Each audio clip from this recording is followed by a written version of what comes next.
अजामिल का उद्धार विष्णुदूतों ने किया। विष्णुदूतों ने कहा, अजामिल ने पहले ही अपने सभी पापपूर्ण कार्यों का प्रायश्चित कर लिया है।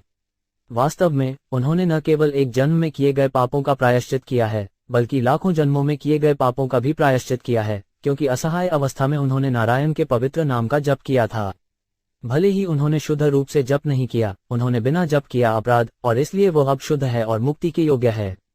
पहले भी भोजन करते समय और अन्य समय में यह अजामिल अपने पुत्र को ये कहते हुए पुकारता था, मेरे प्रिय नारायण, कृपया यहाँ आओ।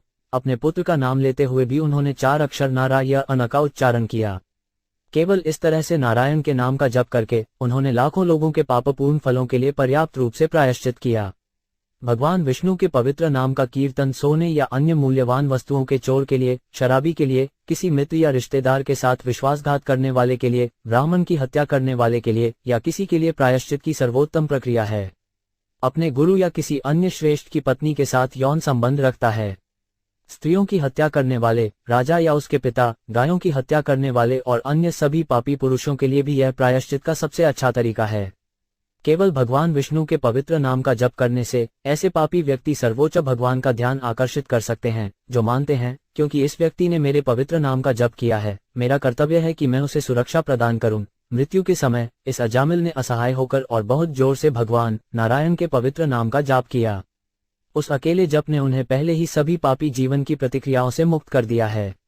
इसलिए हे सेवकों, यमराज, नारकीय परिस्थितियों में दंड के लिए उसे अपने स्वामी के पास ले जाने की कोशिश मत करो। जो व्यक्ति भगवान के पवित्र नाम का जप करता है, वह असीमित पापों के फल से तुरंत मुक्त हो जाता है, भले ही वह अप्रत्यक्ष रूप से कुछ और इंगित करने के लिए जप करता हो, मजाक में, संगीत मनोरंजन के लिए या उपेक्षा से भी। इसे शास्त्रों के सभी विद्वानों ने स्वीकार किया है।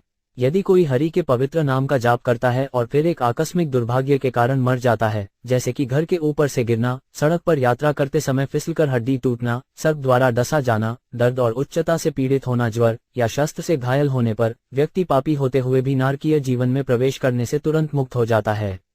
जैसे आग सूखी घास को जलाकर राख कर देती है, वैसे ही भगवान का पवित्र नाम चाहे जाने अनजाने जप लिया जाए, निश्चित रूप से किसी के पाप कर्मों के सभी फलों को जलाकर राख कर देता है। श्री सुखदेव गोस्वामी ने आगे कहा, मेरे प्रिय राजा, इस प्रकार तर्क और तर्क के साथ भक्ति सेवा के सिद्धांतों का पूरी तरह से न्याय करने के बाद भगवान विष्णु के आदेश वाहकों ने ब्राह्मण अजामिल को यमदूतों के बंधन से मुक्त कर दिया और उसे आसन मृत्यु से बचा लिया। यमराज के सेवकों के फंदे से मुक्त होने के बाद ब्राह्मण अजामिल अब भय से मुक्त हो गया, अपने होश में आया और तुरंत विष्णु दूतों के चरण कमलों पर अपना सिर झुकाकर उन्हें प्रणाम किया। वो उनकी उपस्थिति से अत्यंत प्रसन्न थे, क्योंकि उन्होंने उन्हें यमराज के सेवकों के हाथों से अपनी जान बचाते हुए देखा था। हे निष्पाप महाराज परीक्षित, भगवान के परम व्यक्तित्व विष्णुदूतों के आदेशवाहक ने देखा कि अजामिल कुछ कहने का प्रयास कर रहा था, और इस प्रकार वे अचानक उसकी उपस्थिति से गायब हो गए।